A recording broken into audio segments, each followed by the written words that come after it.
Do you know Mars' Gamboa crater? Though Mars is the red planet, false color images can help us learn about its weather and geology. This image shows a variety of wind-related features on the red planet near the center of Gamboa crater. Larger sand dunes form sinuous crests and individual domes. There are tiny ripples on the tops of the dunes, only several feet from crest to crest. These merge into larger mega ripples about 30 feet apart that radiate outward from the dunes.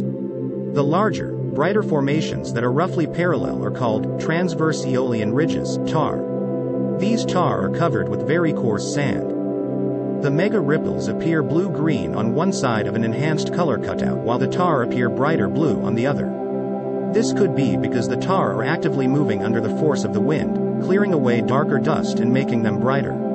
All of these different features can indicate which way the wind was blowing when they formed. Being able to study such varieties so close together allows us to see their relationships and compare and contrast features to examine what they are made of and how they formed. For daily video updates, subscribe to Only Facts.